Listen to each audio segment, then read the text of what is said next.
Allahu akbar. Bí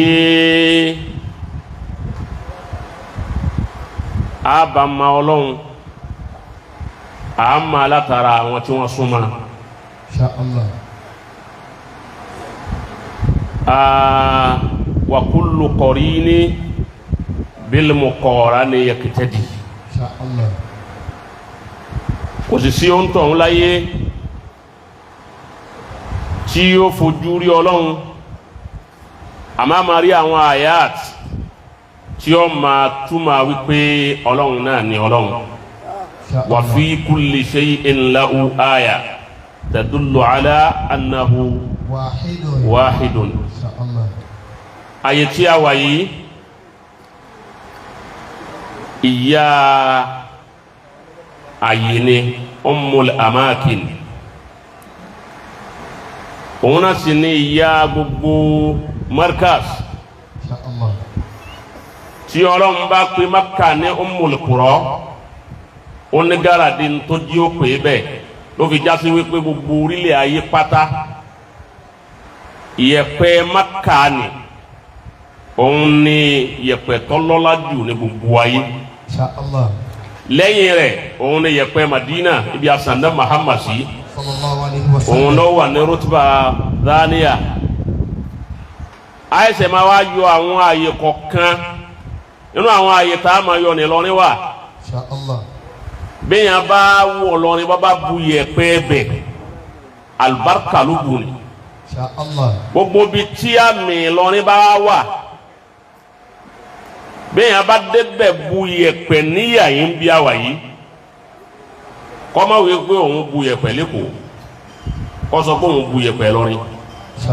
Torí pé ilẹ̀ ẹlẹ̀ yìí ẹni tí ó lu bẹ̀ tó tẹ̀ tó lù tó fi wá dùn ní yẹ̀pẹ̀ lọ́rin ló wọ́n tó wá sùn síbẹ̀ yẹ̀pẹ̀ lọ́rin ló produce yẹ. Òun náà ni baba wa Sheikh Adam rahimahullahu ta'ala. ayé wọn náà la wá wà yìí ibi tí ó di gbogbo wa yìí ibẹ̀ náà la wà yìí kọ́lọ́ mọ́sá bá wa kí àwọn baba wa Sheikh Adam kọ́ kí àwọn àlùfáà wọn kọ́ kí àwọn tó bí wọn kó sì kí àwọn ọmọ kí wọn tí wọ́n ti lè bá wọn. Baba wa Sheikh Yahya Murtada tí wọ́n jẹ́ ọ̀kan nínú àwọn ọmọ kí wúre fún wọn táwa ń jẹ́ ọmọ wọn kọ́lọ́ wọn kẹ́ gbogbo wọn kọ́. Bisimilahi qul huwallah rahmanir rahim qul huwallahu ahad. Baba wa alfa wa gbà baba wa gbà baba wa mudirul markaz ẹ̀dá kan jẹ́ awi bẹ̀ dáadáa máa ń sún yín máa bọ́ ọ sí yín sì máa tẹ̀lé ọ tọ́lọ̀ wọn máa sọ fún àwọn ọmọ ẹni rí pé máa ń sún yín máa sí yín máa tẹ̀lé ọ yín sì ní padà lẹ́yìn rẹ̀ Ọlọ́run kó pé àdéhùn náà lérí baba wa mudir torí wípé ayé al-Qur'an Ọlọ́run kì í sì sọ̀rọ̀ ni wọ́n bí ń pe Ọlọ́run ní asdaqul qailin. Òun nìkan náà ní sọ̀rọ̀ tẹ́ wà lọ wájú ẹ wà lọ ẹ̀yìn ẹ wà lọ tún wà lọ sí ẹ bá wípé n tó wí òun dédé ni àtàwọn ànábì rẹ̀ tó fi rán. Ó ní gbogbo nǹkan pátá kò sí ń tọ́ escape mọ́ wọn Ọlọ́run lọ́wọ́ àti nǹkan yọ̀ kan ọ escape mọ́ wọn Ọlọ́run lọ́wọ́. Kọ́dà bẹ́ẹ̀ ti tó ni ma nahnu qaddarna baynakumul mawta wa ma nahnu bimasbukin ala an nubaddila amzalakum wa nunshi'akum fima la ta'lamun. Awan ola ali escape mọ́ lọ́wọ́ aman keyo kan lo escape mọ́ Ọlọ́run lọ́wọ́ òun náà ni nasiru òun Ọlọ́run lérí àwọn ẹni òun ọ escape mọ́ lọ́wọ́ ló fi wí pé laqad sabaqat kalimatuna li'ibadina al-mursalin innahum la'umul manzurun wa inna jundana lahumul ghalibun. Èyí jẹ́ àmà wípé kò ní dọ̀la kọ́lọ́hún olóhùn ọ̀ràn àwọn ẹni ìhun lọ́wọ́ má èyí ti escape nù ni ó ti parí ẹ̀ sabaqat ó ti gbájú òun Ọlọ́run tó òun dáa kò sí ní tó gbáwájú Ọlọ́run ò ló pín kankan gbájú òun rí àfi nasiru àwọn ẹni rẹ̀ wọ́n wáyé pé bẹ́ẹ̀ lolúwa sọ bẹ́ẹ̀ Ọlọ́run bá wa lò lérí baba Agege tòní ní gbogbo ògbà lójú ọrùn àti lójú ojú fò báyìí Ọlọ́run bá wa lò pẹ̀lú wọn ọlọ́run ojú wọn jẹ jà ọ̀tá Àmín. alibarikola àwọn ẹni ọlọ́run Àmín. liilaafi kan bisimilahi rahman rahim liilaafi qurayshin ilaafihim rihlata sitaa'i wa sayf falyabudu rabba hadha albayt alladhi at'amahum. وآمنهم من خوف. mo wá kí àwọn bàbá wa ẹni àná ẹni òní ẹni ọ̀la الله حياته. àwọn ni wọ́n lu àná pẹ̀lú bàbá Sheikh Adam رحمه الله. àná yẹn da wọ́n paasi الحمد لله. àwọn kan paasi lánàá wọn paasi lónìí ẹni wọ́n bá sì paasi lánàá wọ́n bá paasi first term ní iléèwé tí wọ́n bá paasi second term yọjọ́ bá ṣe third term báyìí ó fẹ́ẹ̀lì ni. إن شاء الله. àwọn bàbá wa gbà àwọn bàbá wa Al-Guryawi أدام الله حياته. Maulana Sheikh Suleiman أدام الله Asaruji abisakumullahu wa ra'akum. آمين. ẹ lo àná pẹ̀lú bàbá wa Sheikh Adam bàbá fẹ́yìn bí ọmọ ni kì í ṣe tọ́lọ́mà kéwù إن شاء الله. ẹ jẹ oúnjẹ àjẹkù wọn ẹ mú mi àmúkù wọn kọ́dà ẹ wọ́sọ àwọ̀kù wọn ẹ tó wá gba àlùbáríkà lára wọn ẹ sáfù wọn débi tó ma kéwù rẹ sáfù àfa rẹ dé òwe tí àwọn èèyàn máa dá tá a bá ní wípé wọn à ṣe sin bàbá kí n tún sin ọmọ àwọn àdìgbò gbogbo àwọn tí máa kọ̀wé ni àwọn tí ì lẹ́yìn ni ẹ̀yin wá kọ̀wé pé ń sin bàbá ń sin ọmọ kọ́dà bí ọmọ bá dìde ń sin ọmọ. إن شاء الله. ẹ wá sin ànábẹ́ ẹ tún sin òní ọlọ́run wa ní sóun ṣe báwọn náà ẹ ojú tiẹ̀ náà ní ti mú àwọn èso rẹ dínà ọ̀jẹ̀ dáadáa òun ìlú èbó tí bàbá lọ ń jò nínú الحمد لله. ìlú èbó tí bàbá lọ oúnjẹ ọmọ ló gbé wọn débẹ̀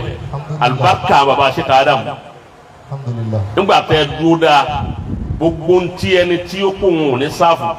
pé èmi náà ní láìpù tèmi náà láti líìbù gbogbo ntún kó wọn wá kí lọ́lọ́run ti ṣe bẹ́ẹ̀ náà ẹ ti ní dókítà nù ọmọ ẹ ní lọ́ọ̀yà nù ọmọ ẹlẹ́ni ọ wá ń lu èbó ẹ tún ní ìmáàmù nù ọmọ ẹ ló ń wá sí nù ọmọ الحمد لله. kò sí ntọ́lọ́run ò sí fún yín bọ́ba yín dúpẹ́ lọ́dọ̀ Ọlọ́run الحمد لله رب العالمين. gbogbo ntọ́kù tẹ́ lò lókè yẹpẹ̀ bó ti lè wọ́ ọpẹ́ tó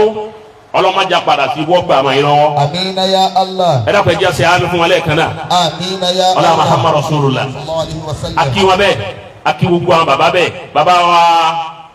Dr. Kuranga أدام الله ọlọ́run حياته. jẹ́ àárín pẹ́ آمين. baba wa Abdulatif Abanikanda ọlọ́run jẹ́ àárín pẹ́ آمين. baba wa olóko baba Lágége baba wa Muhyiddin Habibullah Habibu lèmi rántí Muhyiddin Habibullah ọlọ́run jẹ́ àárín pẹ́ àwọn baba wa Àtàtà Aláǹgbá gúnìyà ọlọ́run jẹ́ àárín méjèèjì náà ni àti Àtàtà àti gúnìyà ọlọ́run jẹ́ àárín pẹ́ آمين. àwọn baba wa Ajánásí àgbà Sheikh Abdulkadir أدام الله ọlọ́run حياته. jẹ́ àárín pẹ́ gbogbo gbala máa ṣàdúrà fún yín torí wípé ẹ dúró dáadáa pẹ̀lú baba Lágége إن شاء الله. àti ẹ̀yin àti gbogbo àwọn tó kù baba wa Al-Kurama ọlọ́run jẹ́ àárín pẹ́ baba wa Lábẹ́rẹ́ àkí àwọn náà àlùfáà wa Sàáàtì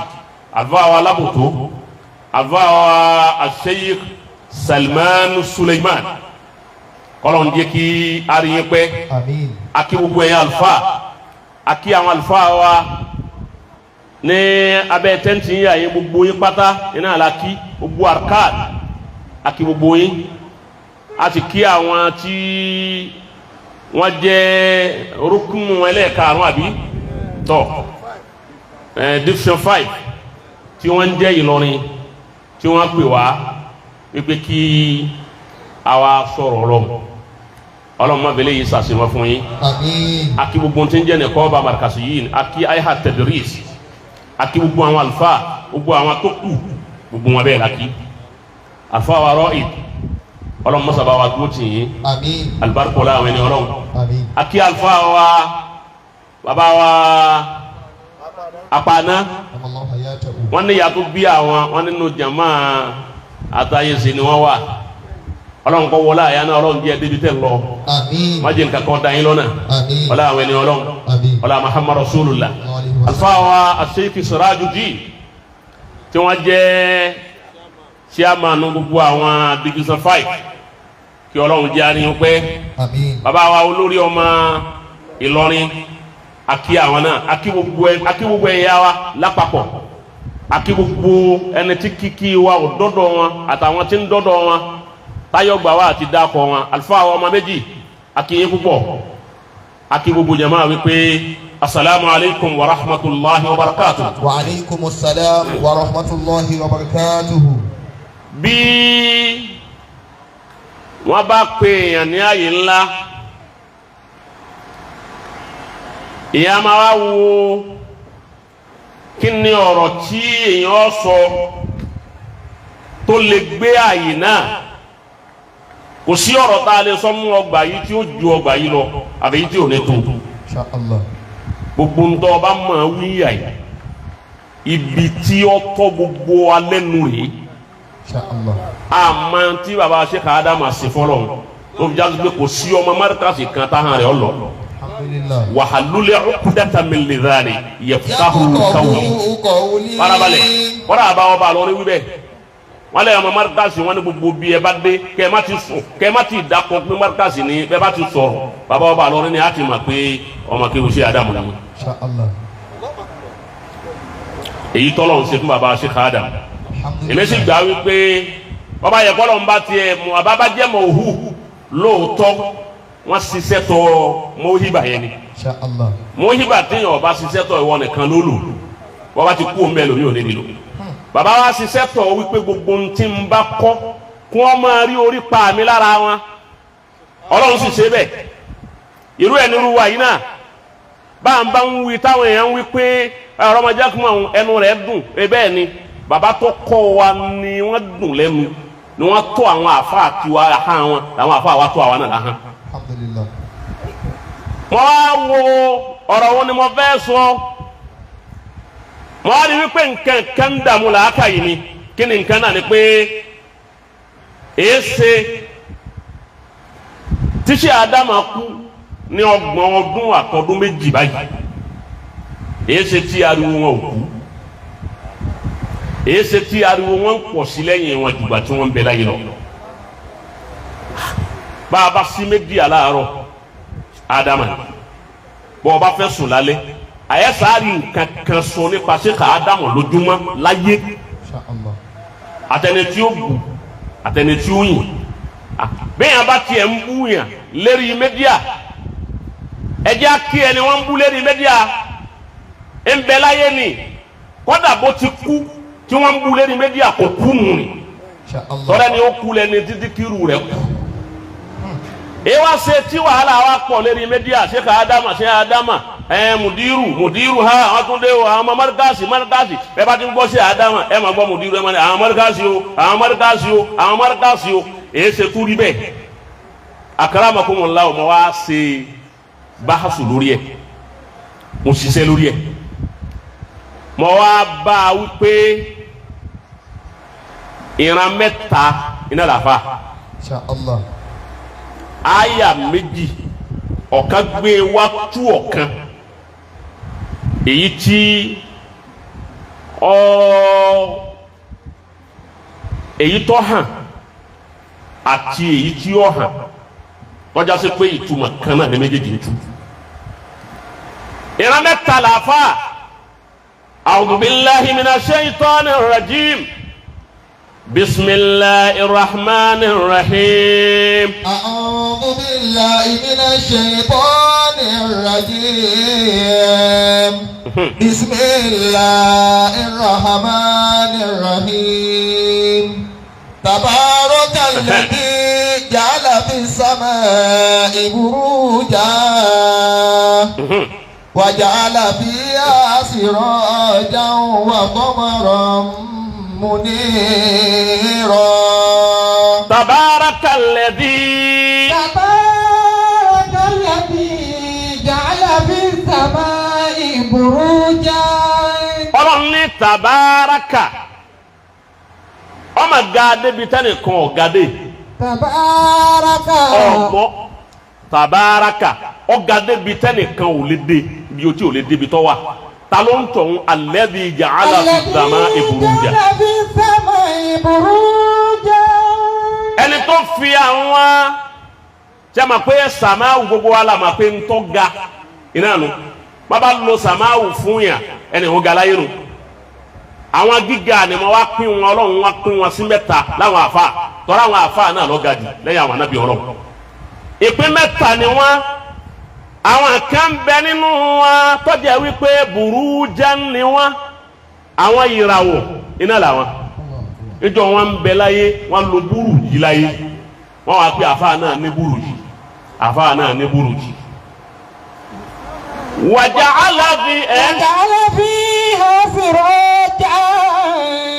wàjà'álà fiha sirajan àwọn kan bẹ nínú wọn tó jẹ́ wípé siraju ni wọn òun náà ní oòrùn èyí tí tàmálẹ̀ fún gbogbo ayé tí kìí sì í dáwọ́ àti má tàmálẹ̀ ńjọ́ kan. wa qamaran munira. wọ́n tún wá sí àwọn akẹ́nu àwọn àfa kó sì wọ́n ní kọ́márù àwọn a máa jẹ́ òṣùpá àwọn náà máa tan ìmọ́lẹ̀ àmọ́ ìmọ́lẹ̀ ti kọ́márù ò tó bẹ̀ nígbà tí Ṣámsù bá jáde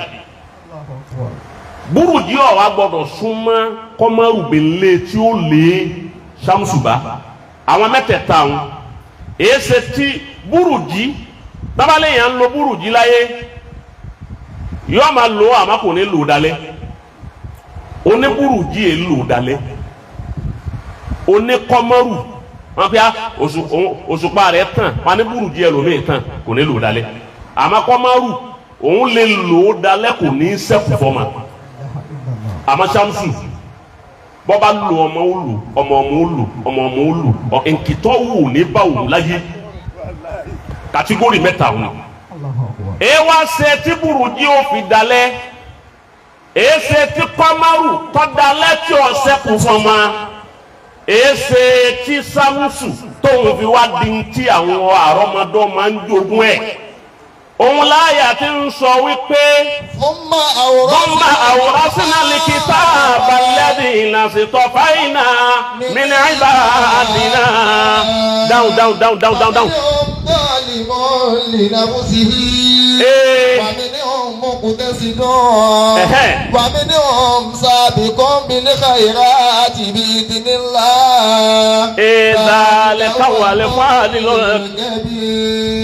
ntọ́jú àṣẹ mẹ́tẹ̀ẹ̀ta bẹ́ẹ̀ àjàmbẹ́ nìkan awrasna al-kitaba alladhina istafayna min ibadina. àgbẹ̀ alkitab ẹ̀sìn alkitabu ìwà alkitabu àníyànre alkitabu ìjàfà alkitabu iṣẹ́ ànábì àwa gbé fún àwọn mẹ́ta àwọn tí a ní wọ́n jogún àwọn ànábì Ọlọ́run ìgbà wa gbélé wọn lọ́wọ́ pé ẹ̀sìn rẹ̀ ẹ mójútó ìwà rere ẹ mójútó ọmọ ọlọ́mọ wọn yanjú ẹ mójútó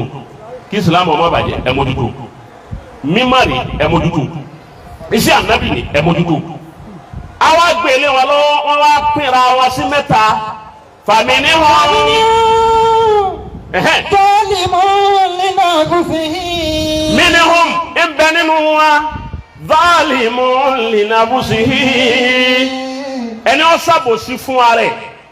ó dojú rẹ̀ rú gbogbo àwọn ọmọ kéwú lọ́dọ̀ rẹ̀ àwọn ọmọ ọlọ́mọ àmọ́ kò jẹ́ wọn déyàn ń gba ògo àwọn ọmọ ọlọ́mọ fáwọn ọmọ tiẹ̀. Salimun li nafsihi. bàbá wa Sàbújí ọwọ́ ẹ̀ tẹ́ báwọn ni bàbá Alágége ṣe fẹ́yìn ọ̀tá yóò lè sẹ́kù azọ níbi tí báyìí wọ́n mú yín wọ́n sọ yín di ọmọ débi wípé ẹ̀fẹ̀ lè máa wọ wípé àbí bàbá yìí àbí àwọn àti bàbá tó bí mi àbí nǹkan àbí ìyá kan náà ló bí wọn ni wọn ò sì tán bàbá ó ṣàbòsí fún yín àfáà mi ṣàbòsí fún àwọn ọmọ akéwú ẹ gbogbo ntọ́kọ̀ yẹn jù kò sí èyí tó lè jáde wípé àfáà tọkọ̀ wọn. Minhum zalimun li àwọn tí wọ́n nafsihi. ṣàbòsí fáwọn ọmọ ọlọ́mọ tí wọ́n kó sọ́dọ̀ wọn àti wọn ọjọ́ ọmọ ọlọ́mọ ó jẹ́yàn àwọn ni wọ́n lo búrú yìí wọn ò ní lò ó dalẹ̀. Wa minhum muqtasidun. wa minhum muqtasidun. àwọn kan bẹ́ẹ̀ nù wọn muqtasidu ni wọn wọ́n sì rí díẹ̀ wọ́n sì bí díẹ̀ wọ́n ṣàbòsí fún ọmọ tí wọ́n ń kọ́ kéwú àmọ́ wọ́n ní nákàlí tí wọ́n fi yanjú àfáà tí wọ́n jọ ń lò ta wípé lágbájá fẹ́ ga jù wá lọ ọwọ́ ní kòtò lágbájá fẹ́ ṣe báyìí kọ́ lọ báyìí ẹni wọ́n bá kọjá wájú rẹ̀ wọn ò gbọ́dọ̀ rí fín wọ́n bá rí fín wọ́n bá ranjú mọ́ ẹ̀hún tó ń wò ní dalẹ́ ó ṣeré fáwọn ọmọ kéwú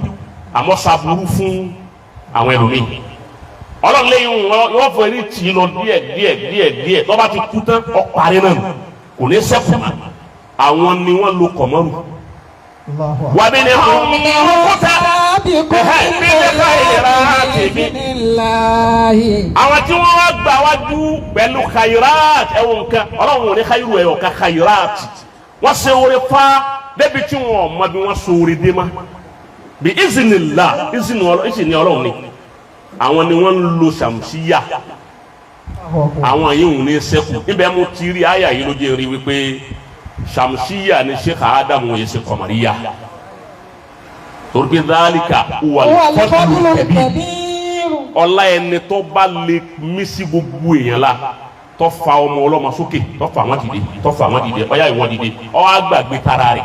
fúnra ọlọ́run ni ó wá fa ọmọ tiẹ̀ dìde fún rẹ̀ bí baba Alágége tò ní ti rí o mọ̀lánà Sheikh Adamu ti sọ ọ́ rí wípé yóò rí bẹ́ẹ̀ èmi gbọ́ tí bàbá ń wípé tọ́mọ mi kankan ò lè bàjẹ́ torí tọmọ ọlọ́mọ ọ̀tọ̀wọ́ mi bàjẹ́ rí gbọ́ kẹsẹ̀tì rẹ̀ tí bàbá sọ níjọ wọn sọ níjọ náà níjọ wọn gbọ́ kẹ́ẹ̀tì mu ní bàbá yìí ti sọ ọ́ kalẹ̀ pé tọmọ àwọn ò ní bàjẹ́ ó sì níbẹ̀ eléyìí náà jẹ́ àmà wípé bàbá òun sì dáadáa torí náà bá saburú ń kọ̀rọ̀ tá a bá mọ̀ ẹnu bá wọn kú tán yìí náà ni wọ́n mọ̀ ọgbọ̀n ọdún ẹ sọ àfáà tó lo ọdún mẹ́wàá kíra náà rẹ̀ ọlọ lẹ́yìn gbọ̀n kú tán yẹn wá lo ọgbọ̀n ọdún bí ọ̀ẹ́sẹ̀ tó wá bẹ̀rẹ̀ báyìí torí fíìmù Sheikh Adamu ọ̀ẹ́sẹ̀ wá balance ṣẹṣẹ fíìmù ọ̀ẹ́sẹ̀ wá ń lọ báyìí ọmọ ọgbọ̀n ọdún tí ń bá ń bẹ́yà yìí òun náà ti máa yí pé òun ò sí láyé ń jọ Sheikh Adamu kú wàhálà rẹ sọ wá pọ̀ lẹ́ni méjì àtọ̀ ǹdàkọ̀ baba Alágége baba kìnìún kan wàhálà ẹ̀ pọ̀ ó sì mọ̀ wọ́n ó sì tí ì bí ọ iná ní irú àwọn àfáà yìí eléyìí ní ọ̀ẹ́sẹ̀ gbogbo ọdún lọ́dún yìí wàhálà rẹ wá pọ̀ lẹ́ni Sheikh Adamu púpọ̀ wàhálà rẹ pọ̀ púpọ̀ kò sì mọ̀ wọ́n ló sì lálùbáríkà mufti gbogbo ilẹ̀ lálùbáríkà naam àti Kọ́mọ́rù àti Ṣámsù méjèèjì ní ń lòlù méjèèjì náà ní ń ṣe fáàrí méjèèjì náà ní ń lo ayé ọlọ́run wá ní agbára tí ń bẹ lára Kọ́mọ́rù torí wípé al-Kọ́mọ́rù wa Ṣámsù àwọn méjèèjì ni ìjọ tí ọlọ́run kọ́kọ́ dá àwọn ìmálẹ̀ kan náà yìí kú ọ̀ ni wọ́n wà sab'ina juz'an li Ṣámsì kílẹ̀ ń pè sab'una juz'an min an-nur wa lil-Qamar sab'una juz'an min an-nur 70% iná ni oòrùn 70 náà ni òṣùpá èyí tá ń pè ní al-laylu wan-nahar torí pé ń jọ ọlọ́run tó dá ayé ojú ilẹ̀ òdúdú ilẹ̀ òkè ń sú nígbà náà òye náà ní gbogbo ẹ̀ báyìí torí agbára tá a fún oòrùn ó jẹ́ sàbàáyì èyí tá a fún òṣùpá jẹ́ sàbàáyì bákan náà lórí òun ni ọlọ́run pè ní àyà waja'alna al-layla wan-nahara ayatayn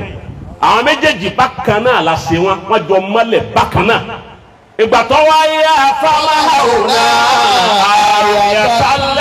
ayatalẹ̀ àwọn ọlọ́run wa gba agbára tí ń bẹ lára òṣùpá torí wípé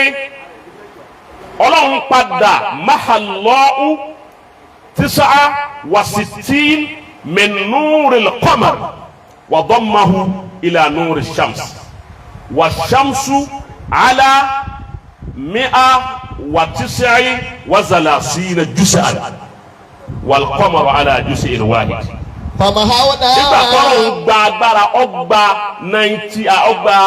69 lọ́wọ́ Qamar ọwọ́ dà pọ̀ mọ́ ti òṣùpá àti oòrùn wa di lọ́fà tó fi jásí wípé Qamaru lè jáde bóòrùn ti ń jáde òun ọ̀wà lóṣù ni yóò tún lè fèrè bọ́lé tó bá sì wọ́ ọ̀hún náà ẹnu ìgbà tí ó lò ń ta tí ó fi wọ́ ọ̀hún náà kò tó bẹ̀ kọ́ mọ́lẹ̀ tó oòrùn. èéṣe tó fi rí bẹ́ẹ̀ torí wípé nta fẹ́ fi oòrùn ṣe òun náà ní wípé wàjàlínà ayatan nahari mubsirata. wàjàlínà ayatan nahari mubsirata. abẹ́ kí oòrùn afẹ́ kọ́ máa fún àwọn èèyàn tí ò rí náà abẹ́ wọn máa fi wọn kọ́ máa fojú wọn rí náà. lìtẹ́bùtẹ́gù lẹ́tẹ́bùtẹ́gù kí ẹ lè bá àrí ọlá tí ń bẹ lára Ọlọ́run lára rẹ̀. ولتعلموا عدد السنين والحساب وكل شيء فصلناه تفصيلا. ọlọ́pàá tó fi já sí wípé àwọn onímọ̀ àwọn oní tí wọ́n mọ̀ nípa ilmu lugha wọ́n wá ní díkọ́tù al-Qur'an wa i'jasuhu al-lughawi في استخدام كلمة ضياء للشمس وكلمة نور للقمر. ibẹ̀ láti mọ̀ wípé ضياء ju núrù lọ. torí pé nínú Al-Qur'ani kò sí tàràdùfù fún kọ́mọ̀rù núrù nìkan ni gbogbo látòkè délẹ̀ Qur'ani tọ́wọ́ fẹ́ sọ̀rọ̀ kọ́mọ̀rù núrù nìkan ni ó wí. àmọ́ tó bá dọ̀dọ̀ ṣàmùsù ó lè pè ní ضياء ó lè pè ní siraju ó tún lè pè ní wahaj wa sirajan wahaja yóò pè bẹ́ẹ̀. àwọn tó ń pè misbah òun ní àwọn tàràdùfù tá a tún lè lò fún ó ti yé báwọn. a sì rí wípé ṣìáhù ṣámsì tó bá ti tàn bí tí táyàn láàánì gbogbo ẹni tí ó ṣiṣẹ́ láyé tó fẹ́ wà ní tí ó jẹ láyé bóòrùn bá ti ń ta là òun náà ni ó sì máa ṣiṣẹ́ òun ń ta là kò sì dákẹ́ ẹsẹ́. bí alẹ́ ti wá di wípé dákẹ́ jẹ́ tí gbogbo ó tutù tí ó lọ́wọ́ òun àwọn èèyàn wá ní ṣiṣẹ́ nù rẹ̀ wọ́n wá lè sinmi. àsìkò tó yẹ nǹkan bá sì tutù lọ yà á ṣiṣẹ́ ká fi àsìkò tó bá gbóná ká fi rí bọnú lé á wá jáde ńgbà tó òun gbóná á máa fi ṣiṣẹ́. àsìkò tó òun bá wá lọlẹ̀ tí kọ́mọ́rù bá tílé ìlú bá ti dé á wá dákẹ́ sí i à ní ṣiṣẹ́. èyí ṣe tó fi rí bẹ́ẹ̀ ẹ máa sin òun ní tọrọ dáa parí lọ́dọ̀ Ọlọ́run. Ọlọ́run máa gbára tó fún ó sì máa sábàbí tó torí ẹ̀ síbẹ̀. èyí ò ní wípé bí a bá ti jí láàárọ̀ ní nahar báyìí ní sè á máa gbọ́ àwọn onímọ́tò àwọn onígíní kan wà ní Agége àwọn tí wọ́n máa pé bangrúfò onífàl ẹ̀gíní kan gbogbo ọ̀ máa hu àmọ́ tó bá ti di àsìkò ti kọ̀mọ́rù gbogbo ọ̀ dákẹ́ sí i torí pé ṣé Ádámù wá ń jẹ́ sàmùsíyà ní fi hó òun lọ́pàá tí ò fi dákẹ́ sí i tó bá jásí pé kọ̀mọ̀ríyà ni ìtírí ọ̀tí ṣé Ádámù gbé gbogbo ó ti dákẹ́ àmọ́ torí pé sàmùsíyà ló gbé wọn àti tílẹ̀ ọba ti ma wọ́n ti máa kíwé ṣé Ádámù di alùkìyàmù fi dé náà àwọn àrọ́mọdọ́mọ tiwa ní ó sì bá nu wọ́n máa pariwo náà ni wọ́n máa pariwo náà ni kọ́dà àwọn tí ń bínú lónìí tí wọ́n ń bínú ọmọ táwọn náà tó bí kalẹ̀ wọ́n tó bínú àwọn tí wọ́n sì yọnu àwọn ọmọ táwọn náà bí kalẹ̀ wọ́n tó yọnu torí pé láàrin àwọn tí ń yọnu àtàwọn tí ń bínú ibẹ̀ lọ́yà wọn ní sẹ́yìtù kàhàràbáhì tọ́lọ̀ ń bù sí sàmùsù al-allamatul Ilori kò pọ́sibù kọjá pé gbogbo ẹni tí ọkàn máa yọnu nìkan tọ́wọ́ yẹ pé ìdẹ́njẹ́ máa yọnu nìkan ni òòrùn yìí gan bó ti wà yìí níjọ́ tá a bá ti jẹun ni ẹ̀gbọ́n òòrùn yìí ti mú púpọ̀ jù yéé ṣe òòrùn oṣù wo ní àlè yìí àwọn yìí wọ́n sọ̀rọ̀ sí la àwọn tí ó sì gbà wípé bóòrùn yìí ti mú ìyọ̀ràn nǹkan àwọn lọ́wọ́ gbogbo ní táwọn sáyì yóò jẹ́ ó tètè gbẹ ìran méjì wọn náà ni wọ́n máa tẹ́ bá sì wo lọ́dọ̀ àwọn ní al-falaq wa nujum wọ́n sàmùsíyà nípa solar calendar àti lunar calendar àwọn 365 days ní sàmùsíyà ó máa jẹ́ 360 ní kọ̀mọ̀ríyà ó máa jẹ́ ẹnu 5 tí ó fi ju kọ̀mọ̀ríyà àwọn náà lọ́hùn náà kò sí lébà etí sí Ádámù fi ju kó wá lọ ọkẹni tí ó lébà tọ́lá ń bá sì fẹ́ dákọ̀ kankan nínú àwọn méjèèjì nínú Al-Qur'ani yóò kọ́ dákọ̀ àṣàmùsù kó tó dákọ̀ kọ̀mọ́rù ní gbogbo Qur'ani àmọ́ tó bá fẹ́ sọ̀rọ̀ nípa nǹkan dúdú tẹ́lẹ̀ tó bá wá sọ̀rọ̀ ṣámsù yóò kọ́ dàpọ̀ ṣámsù wal qamar àmọ́ tó bá wá sọ̀rọ̀ nípa kí nǹkan ó dúdú táàrí lẹ́yìn ní ọkọ̀ dàpọ̀ kó tó dàpọ̀ nàá bàbá fẹ́ ròyìn tó da sí Ádámù làkọ̀ ròyìn àmọ́ tá a bá fẹ́ ròyìn àwọn tí wọ́n bà nǹkan jẹ́ láyé á ti dàpọ̀ àyẹ̀wò àti ẹ̀ ní láti ṣe Ádámù torí pé àwọn ọ̀bà nǹkan kan jẹ́ ńgbà tí wọ́n ń bẹ láyé ń bọ̀ ìyẹn náà jẹ́ ọ̀kan bẹ́ẹ̀ sẹ́wárí dìyàwó shams torí pálọ̀ ní wàjà nínú ẹ̀gẹ́ ní ayata nahari mubusira tẹ́lẹ̀ gbogbo ẹni ó bá fẹ́ kí òun náà ó rí ayé tòun lùlù ní káyé ọmọ àbí kó dì má ṣe kàádà báwọn kan bá ń wí pé ṣé Ádámù ọ̀tánná fáwọn tí wọ́n ìtánná fún wọn tí wọ́n wá ní ṣé Ádámù ọ̀tánná iná àwọn tójú yìí ṣé Ádámù ò ní máa ń pa iná àwọn tójú iná yóò ní ju iná kọ́mọ́rù lọ torí pé kọ́mọ́rù ẹnu bí ọba dájú kọ nìkan náà ni wọ́n máa lẹ̀ sí ẹ wọ́n tẹ́ bá tán alójú yìí nísìn ibi fèsì bí tẹ́ ẹ bá dájú ẹ̀kọ́ kí ni sólà tí wọ́n ń tàn yìí yéèjì tó bá dájú kọ nìkan ni wọ́n máa lẹ̀ sí kò ní rẹ́yìn àmọ́ ẹ pé sàmùsù lọ́ba tàn fún yà yóò rí wọ́tọ̀ yóò rọ́ sí yóò rí wájú yóò rẹ́yìn gbogbo ẹni ọba dì mọ́ Sheikh Ádámù tọ́ba lóhùn yọwọ́ Sheikh Ádámù kú ònú ọ̀rọ̀ ọ̀hún ó kù nǹkan kan mọ́ èyí sọ bá àwọn ọmọ mi sakíkọ́ mo ti sọ mo rí à wọ́n pé Sheikh Ádámù lọ́wọ́ ń bi dúkìá yín bàbá fi àníyàn rẹ̀ wípé bí mo ti rí yìí mo fẹ́ káwọn àfẹ́ ẹgbẹ́ mi náà rí bẹ́ẹ̀ ntí mo rí ń bímọ lọ́rẹ̀ẹ́ mo sì gbé dé wọn náà jẹ́ tí ẹnu orí bẹ̀ kó lè bà lórí pa wọn náà jẹ́ tí ẹnu orí bẹ̀ kó lè bà lórí pa gbogbo àwọn tí bàbá lọ́wọ́ níbi ọ̀rọ̀ wọn bẹ́ẹ̀ nìkan bá dé lónìí tó bá ń ṣe Ádámù ọ̀lọ́wọ́ ń bi ọ̀rọ̀ àwọn àbí ń tọ̀ ń pé sẹ́yìn náà sì kọjá bí tẹ́ wà wọn ẹnu bí ẹ wà wọn náà lẹ́ẹ̀ma tọ́rẹ́ ni ọ bá dì má bàbá ni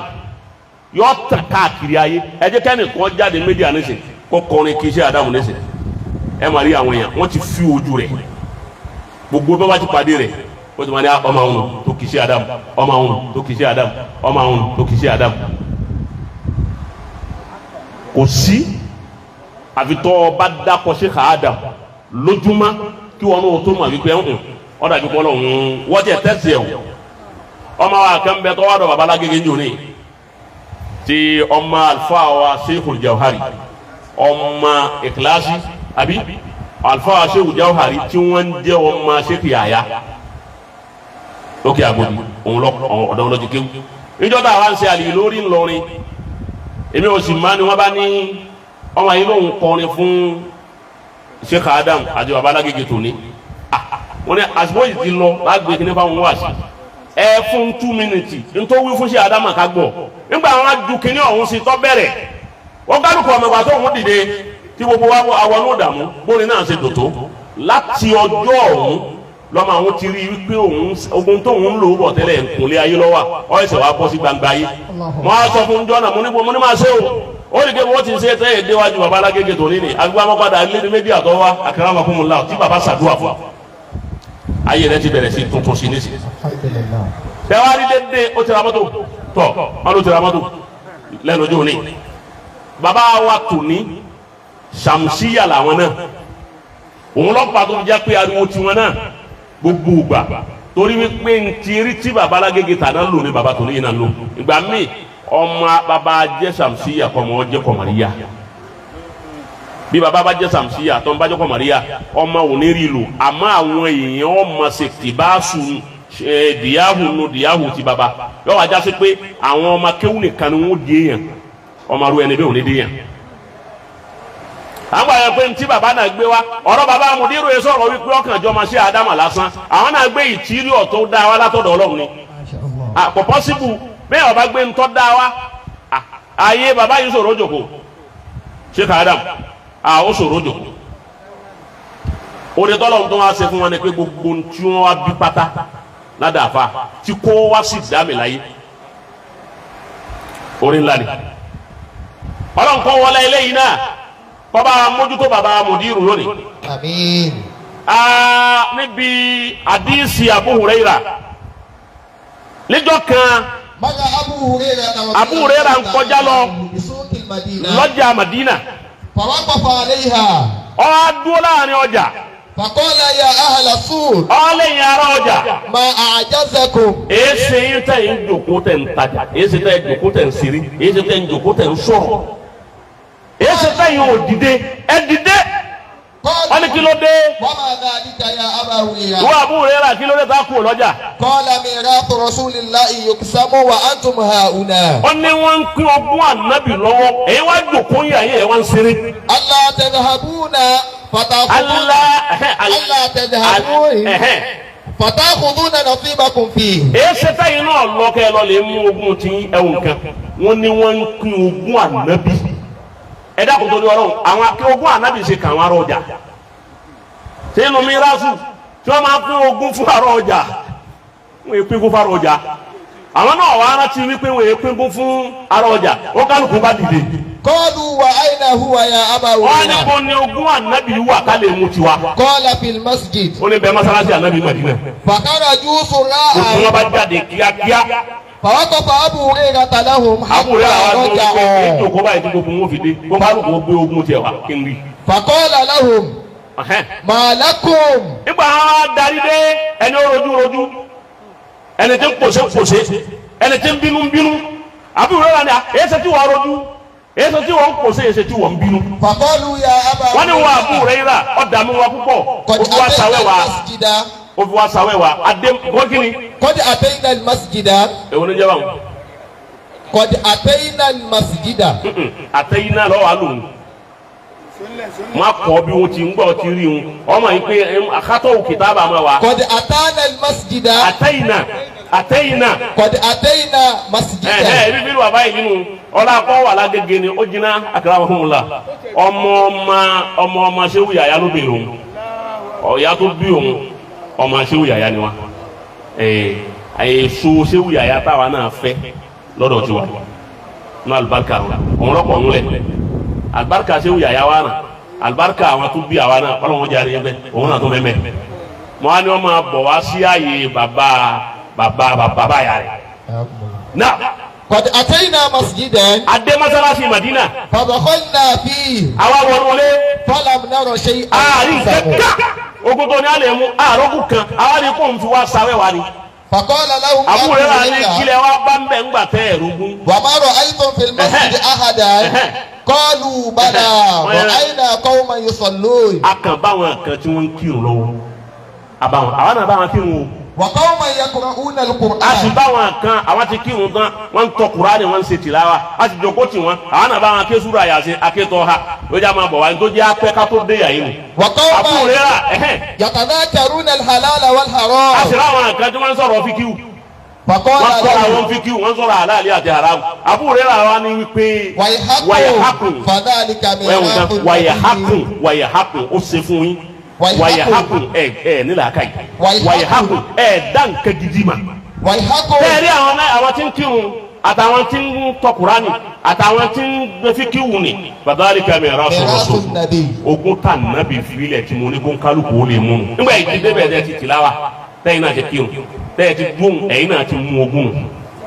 náà ọ̀nà wo ni ṣé Ádámù òfin wá jọ àná Muhammad kí ló fà á tí ànábì lọ́rọ̀ fi mírásù hàn àbọ̀ òun kọ́kọ́ wa ní mírásù òun lọ kọ́ gbogbo ayé àwọn sàábé sì mà ẹ wá sọ fún mi tá ń pín gún ànábì mo fẹ́ máa sàábé tó pín ogún ànábì kí ló pín kí ló àwọn ọmọ mú mo wá gbogbo tíra débi Ọlọ́run ní kí n lágbára bí n bá tiẹ̀ lè tọ́ dínà ibi mo lágbára mo wá rí wípé sàábé kan ló jòkó tó pín gún ànábì èmi ò sì rógún kan tó fi kalẹ̀ tí wọ́n pín tó ju mọ́sálásí Madina àti àyè títí kọ́ àwọn èèyàn lọ́rọ̀ ẹ̀sìn tó jù lọ. tíṣà Ádámù fi wá lo ayé tán wọ́n wá ń gbọ́ táwọn kan sọ ń dùn ní wípé ọ̀tọ̀ ni tí baba Agege rán wípé ogún sí Ádámù ń bẹ́lẹ̀ tó wọ́n pín. ìwà ń bi àwọn àyẹ̀wò lónìí kí wọ́n dá mi lóhùn lérí mídíà wípé ilé mélòó ni sí Ádámù fi kalẹ̀ mọ́tò mélòó mọ́tò wọn tí wọ́n fi kalẹ̀ kí ló pé ilé iṣẹ́ mélòó ni wọ́n ní tí wọ́n fi kalẹ̀ èló ni bàbá ní ní báńkì èló ni wọ́n ní ní ìṣọ́ránsì àbí àwọn bcs là ń pè ní tí wọ́n ní ogún tí ṣe Ádámù gbé kalẹ̀ ogún gbogbo mùsùlùmí ayé ni ibẹ̀ náà láwàyè gẹ́gẹ́ bí mìíràsù ànábì tí wọ́n wíwù ẹni bá lóun wá ogún ṣe Ádámù kó òun fẹ́ pín wọ́n bá ma mìíràsù wá pín mọ́sálásí Inshallah. báwa ó sì wá pé ilé kéwú ó sì wá pé yunifásitì etí sí Ádámù ni gbogbo tí bàbá fojú ayé wọn ṣe lógún wọn ti pín fún gbogbo ọmọ kéwú kó tó kù mẹ kó tó kù láyé bàbá ti pín ogún wọn àtọmọ wọn ọmọ bàbá ọmọ Sheikh Ádámù wo lónìí ní ọ̀dá ayé rẹ̀ lò láì jẹ́ pọ́fà ayé rẹ̀ tiẹ̀ rẹ̀ wọ́n fún ọmọ lógún wọ́n fún ọmọ ọlọ́mọ lógún gbogbo ẹni tí bàbá pọ́nkéwú tóun náà dárú eléyìí lẹ̀ ogun Sheikh Ádámù tẹ́lẹ̀ gbogbo àwọn ọmọ tí ń bẹ ńlẹ̀ kéwì ogun Sheikh Ádámù ló ń kálukú wọn ń pín yàn nábà yìí ti pín tán lábá ti dá yẹn wọn ó sì dèèyàn irú ogun tí sọ̀yàn dèèyàn nù àwọn àfa wọn àbá kan wọn lọ mọ mìíràn dáadáa ọ̀rọ̀ ń tó nǹkan bíi ọdún méje wọn lọ mọ mìíràn dáadáa wọn kò síbi tí èsì lè pín kún ẹnìkan wá kú mọ wá lè kí wọn nígbà mo lè kí wọn bàbá tó ń lọ mọ mìíràn yìí mọ wá rí tó wọlé pẹ̀lú àwọn ọmọ méjì wọn ni àwọn bàbá yìí rè wọn lọ mọ mìíràn ní tiẹ̀ wo bí ó ṣe wọn bá ní kó ogún jáde wọn á kó bàbá tó kú yìí wọn á kó bàtà méje àwọn bàtà tó ti gbó wọn á kó àwọn aṣọ tí bàbá ti wọ̀ kù tó ti ká wọn kó jáde wọn á gbé rẹ́díò gbé jáde àfa àwọn olókùn náà wájú òkú àwọn anitọ́ anabiwa Muhammad anabi ne kene kan alquran li dakari mislu hasil unsaye li dakari mislu hasil unsaye o ti wa wọn a kó kalẹ̀ ọmọ ewo lagba ewo nsa dàpẹ́ báyìí ngba wa ń lọlé mu ani ẹ máa ní bàbá yìí máa mìíràn sùn níbẹ̀ ṣé irú ogun tọ́lọ̀ ń sọ rèé táwọn kùrán níbí rè ṣé aṣọ àkísà ni wọ́n ń sọ àbí aṣọ àwọ̀kù ntí wọ́n ń pè ní ogun tí Islam ní apín òun ni dúkìá òun ni kìí ṣe pé fìlà aṣọ àwọ̀kù wọ́n yẹ pọ́nmọ́ olóòkú kò wúlò fún tọ́ba gbà ó lè fáwọn mọ́gìrì ni èyí wọ́n yẹ sọ́gun ogún ni tọ́ba jẹ́ dúkìá tó lè wúlò fún èèyàn nígbà tí wàá rí tó wúlò fún gbogbo ayé kọ́dà ń ogun sí Ádámù lọ́kàn èmi yìí náà torí ìtọ́kan sí wùyà lọ́kàn. Alhamdulillah. ìwọ́n tó ń retí wọn pín ogún bá a wá kọ́mpìnì sí Ádámù wa àti ilé tí wọ́n kọ́ bó ti pọ̀ tó àti iye mọ́tò tí wọ́n ní bó ti pọ̀ tó àti iye owó tí wọ́n ní báńkì tó ń wá ń yídì láti gbà náà tó ti di tírílíọ̀nù lónìí. bàbá lọ́wọ́ aṣọ kọ̀ mọ́ ni mo fi wá fẹ́ sọ fún un pé ẹnu bàbá làwa ti gbọ́ àwọn bàbá wa tó jáná sí ní Kútọ́nù. ohun yìí kọ́dà bó ṣe jẹ́ rédíò òun ó jẹ́ ọ́dí òun bàbá akérè àwọn ọkùnrin la ohun yóò sọ̀rọ̀ dáwà lẹ́yìn bàbá Sheikh Adam ẹ̀yin lẹ jáná sí njọ́ náà tí bàbá ń kí ẹ̀ ń bi kẹ́sà tí òun ni mo ti ma Sheikh Adam ọlọ́mọsàbà wa kẹ́wọ̀n. Àmín. bàbá ń wí pé jannati adini yadkhulunaha wa man salaha min abaihim wa azwajihim wa dhurriyyatihim wal malaikatu yadkhuluna alayhim min kulli babin salamun alaykum bima sabartum fa ni'ma uqbada. bàbá wa ní wa man salaha àtàwọn tó bá dá bí bàbá ti tú nu gbogbo ọjọ́ tẹ̀mí tí wọ́n tú sọ̀láhà àwọn tó ṣe dáadáa là á máa tú bàbá rí àtàwọn tó bá dáa bàbá ọ̀sọ́ pé àwọn tó ṣe dáadáa. wọ́n padà wá padà sí pé lóòótọ́ ni bọ́lá wọn bá fẹ́ sọ̀rọ̀ àwọn tó ṣe dáadáa yóò sọ pé wà á mílà sọ́ọ̀lẹ̀ ha ni wọ́n ṣẹ̀ lò àmọ́ sọ̀láhà ọ̀dàrú yẹ jẹ́ kó ṣe dáadáa. ẹ wo kí wọ́n mọ Yorùbá fi túkẹ́ aláàmà ibẹ̀ náà bá ti jáná sí bàbá wa ń sọ ń jọ́nà wípé àwọn èésùn pé ilẹ̀ ẹlẹ́ làwọn ń sùn bàbá ní ilẹ̀ ẹlẹ́ náà làwọn ń sùn àwọn èsì rí bẹ́ẹ̀dì wọ́n sọ mọ́tíráàsì ilẹ̀ ẹlẹ́ ni bàbá sùn lérí ẹ̀ bàbá ní gbogbo ẹ̀yin ọlọ́lá tẹ̀m̀bẹ̀ yà yìí kò sí bẹ́ẹ̀ ṣe lè wo ẹsẹ̀ rí bẹ́ẹ̀dì tó kẹ́sùn bí ọ̀gá tó bá padà yá àwọn dókítà padà sọ fún yín pé àfi ara àwọn ti jẹ̀gbádùn jù àfi kẹ́ ẹ fi ara náà gbolẹ̀ díẹ̀. La ilaha illallah. bàbá tó wá sọ ń bẹ̀ wípé tọrọ owó lọ́dọ̀ Ọlọ́run má fún mi lówó àmọ́ gbogbo téèyàn fowó sí bá ń ṣe bàbá sọ bẹ́ẹ̀ téèyàn bá gbọ́ kéṣẹ́ tìyẹn dáadáa bàbá ní bẹ́ẹ̀ yẹn bá já àfà mọ̀rọ̀ fún bẹ́ẹ̀ yẹn bá jẹ́ ọmọ akéwù mọ̀rọ̀ fún bẹ́ẹ̀ yẹn bá jẹ́ mùsùlùmí tó jẹ́ lẹ́sìn Ọlọ́run mọ̀rọ̀ fún àmọ́ yẹn rọ̀ fọlọ́wọ́ bàbá làwọn ọ̀rọ̀ fọlọ́wọ́ bàbá ní àwọn ọ̀tọ̀rọ̀ owó dìsẹ́mù kútọ́ náà òun làfáà mi ń lọ tó débẹ̀ tó ní pé ìmọ̀ bẹ́ẹ̀ àti polówó lé o torí mo ní kí n ẹwu contradiction between alfa àti ọmọ kéwú definitely ẹni wọn ò sí mọ̀rọ̀ àtú àhàwálẹ̀ àlámà o ti yẹ wọn bẹ́ẹ̀ bá fẹ́ mú nǹkan lára Sheikh Adam ntí ó mú lára wọn ní ìwárí torí bàbá ò ní iṣẹ́ bí. Bàbá tó wá láwọn ọ̀wá owó àwọn òṣèlú àwọn ọ̀rọ̀ polówó nígbà tí ń tọrọ lọ́dọ̀ Ọlọ́run wọ́n á sì máa rólówó kí n máa pọ́n alẹ́. Àsìkò tó wá láwọn ọ̀fẹ́ owó yìí lásìkò tó wó dé ìjọ tara ni wọ́n tí wọ́n ò rí jẹ tí wọ́n ò rí mu tí wọ́n sì ń ṣe wàhálà bẹ́ẹ̀ láti jẹun àti mú wá sòro àwọn tó kéwú lọ́dọ̀ wọn lásìkò náà àsìkò wọn là ń pè ní àsìkò ọ̀síra iná nìgbà náà àwọn tó àbá fi kí ajibaru ka àlá tàwọ̀bìrì àzẹ́hìn ó ti yé Ọlọ́run wa ní ọ̀dà ó ti challenge mi wípé èmi ló ké fún èmi lọ nná fún èyí wà dẹ̀ ọ́ lásì ọ́ Ọlọ́run wa dẹ̀ ọ́ lásì ṣe Ádámù àwọn tó ní ayé tí wọ́n rúdù gbogbo ayé wọ́n wá ní akóra wa àti gbogbo ntí ń bẹ lọ́wọ́ wa ntẹ́ ẹ bá fẹ́ lò ẹ máa bí wa ìgbà náà bàbá yẹsẹ̀ wá ń tì wọ́n dànù pé ya ìyẹn Ọlọ́run ntí mo torí ẹ̀ challenge rẹ ni wípé etí sọ́dọ̀ mi kìí jẹ́ pé mi náà wọ àmọ́ ya etí dànù padà àmọ́já yọ ọmọ yòókù tì sọ́dọ̀ mi. bẹ́lẹ̀ yìí bá wá gbé mọ́tò dé bàbá làwọn ọ̀fẹ́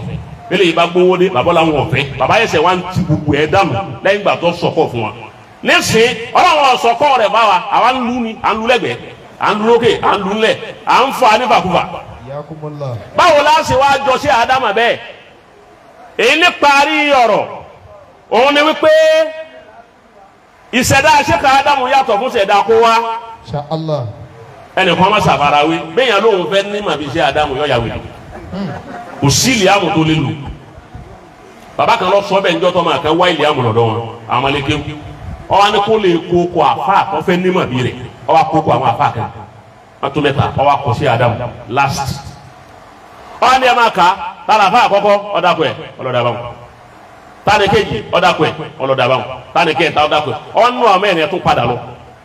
ẹ wá lè ṣe sàǹtọ́ bá wù yín nú àwọn mẹ́rin èyí tẹ́ ẹ bá fẹ́ kí n fún yín ní lìámù mímọ́ rẹ̀ ẹ lè kọ́ wa gbogbo wọn gbà wọn kọ́ ó ní ẹnìkan wò sí gbọ́dọ̀ jẹ́ kí ẹnìkan orí tẹ́ yìí lọ́dọ̀ mi nígbà gbogbo wọn kọ́ tí bàbá wọn tí wọ́n ń tu pé tani tiẹ̀ Ádámà ìwọ ńkọ́ Ádámà ìwọ ńkọ́ Ádámà ìwọ ńkọ́ Ádámà nígbà wọn kọ́ Ádámà lọ́wọ́ àdúgbò kọ́ sẹ́nìkan nínú wọn tí wọ́n kọ́ Ádámà bàbá yìí wá lẹ́yìn ọmọ yẹn mọ̀ wọn ara yín tẹ́lájì Ádámà tẹ́ kọ́ yìí bẹ́ẹ̀ bá lẹ́ wáyé máa ń tọ́lọ̀ fún Ádámà ẹ yàwó yìí mo nílì àmọ̀ tó yanjú lọ́wọ́ tẹ́lá àwọn tẹ́ kọ́ wálẹ̀ kan ẹja fún dèdè tí wọ́n jẹ́ àwọn dèdè tí wọ́n pẹ́rẹ́ gíga rí wọn tọ́lá tí Ádámà wọn àkúrẹ́ sí ó ní ṣe pẹ́rẹ́ gíga rí àtàkùrẹ́ sí èwo ló jura wọn lọ wọn lákùrẹ́ sí onírúurú Ádámà nù ọlẹ́ẹ̀lẹ́ ní Ọlọ́run ló ma bó ti ṣẹ̀dá rẹ̀ òun ló sì ma bó ti ṣe kò sì ṣe wájú títí wá dùn nínú sí akramakumullah ara àwọn pòfẹ́sọ̀ nù ọmọ akéwù sí Ádámù àrí pòfẹ́sọ̀ ń bò mí tí èso ọmọ akéwù wọn ara àwọn dàkátìrà níyà nínú mọ́ríkàsì àrí ń bò mí àrí gbogbo ẹ̀ mọ́ wá challenge ń jò ní ìsàkí wípé pòfẹ́sọ̀ kọ́ jáde kọ́sọ mímọ̀ kan tó mọ̀ tí sí Ádámù ọ̀mà rí èyí jẹ́ Ádámù ọgbà pòfẹ́sọ̀ wọ́n ti wá di prófù sí ní òpin ìwé nù wọ́n tún pè kan ní kíní kan pòfẹ́sọ̀ òun tún pòfẹ́sọ̀ emeritus o ti wá dé òpin ìwé àòpin kéwú yẹyẹ wọ́n ti sọ fún ọ wípé eré rẹ ti ń hó débi tí ń sọ tọkọtọkọ wá kéwú kan fún wa tí ṣe Ádámù ma ọ̀dàbọ̀ ọba wa rí i pé wá challenge wa kájọ tán kí ní ìṣira wa lójú káyọmọ wọn láìpù káwa bí ó ní nǹkan kan nù tí ṣe Ádámù ti wí ní mímọ́ àwa bí ọ ìwọ wí wọn ò lè rí wí ìmọ̀ṣẹ́ Ádámù kọjá àmà pòfẹ́sọ̀ ọkọjá àmà dàkítọ́rù òun wà ní bàbá pòfẹ́sọ̀ àwọn ní bàbá dókítà ìdí rẹ̀ tí wọ́n fi láwọn ọ̀fẹ́ kí bàbá Alágége tòní náà lọ èmi ò di professor èmi ò di dókítà torí pé iṣẹ́ mi bí mo bá dé máa continue rẹ̀ lọ ni wọn gbọ́dọ̀ máa wá lẹ̀ mọ́ la wípé bàbá rẹ̀ ọgbà púrúfù àmọ́ ọmọ òun wá gba púrúfù wọ́n fẹ́ kọ́ jẹ́ pé bí mo ti rí ni wọ́n ní orí ọwọ́ adídí àbí òrí bẹ́ẹ̀. Bàbá Alágége Olúwa máma jẹ tẹ́ Bàbá Alágége Olúwa máma jẹ tí Bàbá Alágége Olúwa máa jẹ sáró lọ́lá Muhammad ọ̀rẹ́ Olúwa. Bàbá Alágége Olúwa máma jẹ tí. Àwọn olù ti jù sínú ké wọ́n ti gbádùn wá sí àkàràmọ́ fún wọn wọ́n ti gbádùn wá sí wọ́n ti jù sínú ké. Olúwa máma jẹ sáró lọ́lá máa tẹ̀lé mi bẹ́ẹ̀ bá ti mọ kí ẹ tún gbìyànjú ẹ mọ wá kàdá gbogbo àwọn àfa àtọ lọ lánàá wọn mọ wá kàdá kó kéwù ni òun lárúbá nìkan lẹ́wọ̀n akọni àwọn bàbá tàná tábà kọ lárúbáwá tán ó tún wá fi wákà wọn wá ṣe déédéé màánà lárúbáwá tí wọn kọ ni. Bàbá Alágége Olúwa máma jẹ tẹ́ Bàbá Alágége Olúwa máma jẹ tí Bàbá Alágége Olúwa máa jẹ́ sáró lọ́lá Muhammad ọ̀rẹ́ Olúwa. Bàbá Alágége Olúwa máma jẹ́. Ẹ dákun ẹ bá ń sámi Olúwa máa jẹ́ Bàbá Alágége Olúwa máa jẹ́ sáró lọ́lá akramakumullah ayakumullahu ta'ala. Bàbá Alágége Olúwa máa jẹ́ tẹ́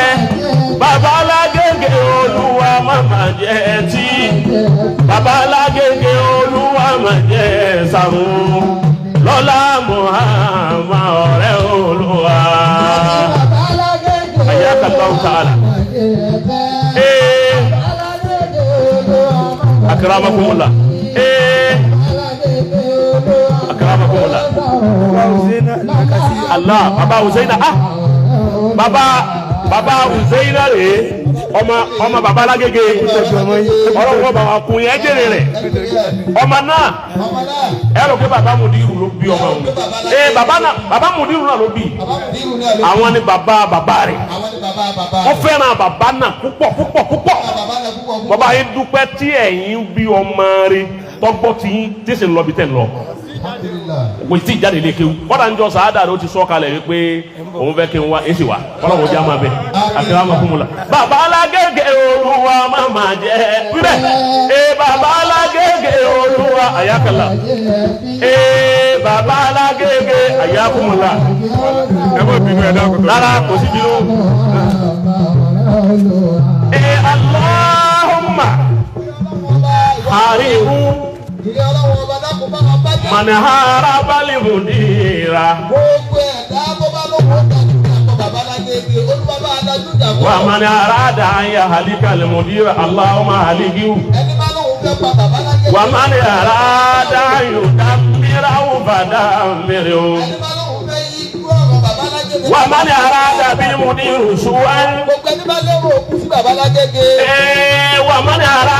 bilimudiru durran ẹni bá lérò òkú ẹni bá lérò dáadáa. Allahumma ij'al kaydahum fi nahrihim. Ilé ọlọ́wọ́ ọba gbogbo tí bá ń tẹ́lẹ̀ tẹ́ lórí Bàbá Alágége. Ya mudirana ya habiballah. Bàbá wa Alágége Bàbá Mudiru Markaz Sheikh Muhammad. Ya mudali lórí. Bàbá Alágége. Àsìkò Allah. Ọlọ́wọ́ ọba bá wà Wa man tabaka. Bàbá Alágége Olúwa máma jẹ. Bàbá Alágége Olúwa máma jẹ. Bàbá Alágége Olúwa máa jẹ sàrò bọ́lá wa. Àlékún àánú fún Sheikh Ádámà o. Àlékún ìkẹ́ fún Sheikh Ádámà o. Àlékún ìṣọ́ fún Mudiru Markaz. Àlékún àánú fún Sheikh Ádámà o. Àlékún ìṣọ́ fún Mudiru Markaz. Àlékún ìkẹ́ fún Sheikh Ádámà o. Àlékún ìṣọ́ fún Mudiru Markaz. Àlékún àánú fún Sheikh Ádámà o. Àlékún ìṣọ́ fún Mudiru اللهم يا من أسهر الجميلة وستر القبيح ولم يواخص بالجريرة ولم يأتي بالسترة ويا عظيم المن ويا مقيل العذرات ويا مبتدئ بالنعم قبل استحقاقها يا ربي ويا سيدي ويا مولاي ويا غاية رغبتي أسألك ألا تسوي خلقتي ببلاء الدنيا ولا بعذاب النار ọlọ́run wọlá bá ti wí bàbá mudiru ọlọ́run mọ́sáàjì wọn máa bẹ pẹ̀lú àlàáfíà àbúrò àti sọ́ọ̀rẹ̀ kọ́ máa bá wọn ó fi sínú oúnjẹ wọn tíbílẹ̀tì ọlọ́run tàlàáfíà fi sínú oúnjẹ wọn fi sínú omi wọn fi sínú atẹ́gùn tí wọ́n gbà fi sínú ọ̀rọ̀ tí wọ́n máa jáde lẹ́nu wọn fi sínú ojú tí wọ́n fi wòran fi sínú etí tí wọ́n fi gbọ́rọ̀ fi sínú ahọ́n tí wọ́n fi sọ̀rọ̀ wọ́n fi sínú làákàyè wọn èyí tó já pé Ọlọ́run ló ní wá aslahana lahu zawjahu wọ́n ló rí fọ́ọ̀mù ìyàwó Ànábì Ibrahima ọwọ́ bá wa rí ó tún wá rí fọ́ọ̀mù ọpọlọ Baba Lágége. ọlọ́ba rí fọ́ọ̀mù ọpọlọ Baba Lágége. ó ti rí fọ́ọ̀mù ẹ̀. ó ti rí fọ́ọ̀mù ẹ̀. ọlọ́mọdé ó dàrú láéláé. ọlọ́mọdé ó dàrú láéláé. irinṣẹ́ tí Baba Lágége ń lò ọpọlọ ni. ọpọlọ ni irinṣẹ́ Baba Lágége. òun ni wọ́n fi tó gbogbo ẹ̀ tí fi tó báyìí. òun náà fi tó ti gbogbo ẹ̀ fi gba títò. nǹkan bí ọdún mẹ́ta sónìí. nǹkan bí ọdún mẹ́ta sónìí. àwọn nǹkan gbé àpótí wọn.